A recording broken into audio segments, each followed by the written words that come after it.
Right, Catholic workers and Vets for Peace are committed to nonviolent action. The plan at this moment is to gather across the street from the base. I was known for being the Fields of Dreams, and bringing a drone command site is making Iowa Fields of Dreams to killing fields.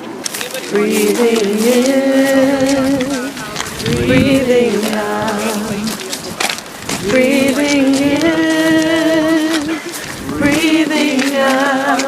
Participants in events and protests hosted by the Des Moines Catholic Worker and the Des Moines Vets for Peace. We come to the Des Moines Air National Guard Base as members of faith-based and Catholic worker communities who annually join for a week of nonviolent resistance to war and injustice.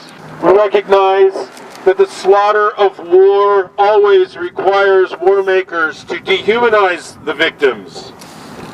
Reliance on drones exacerbates the dehumanization because the technology allows war makers to kill a target without identifying clearly who the person is or what the person has done or is doing.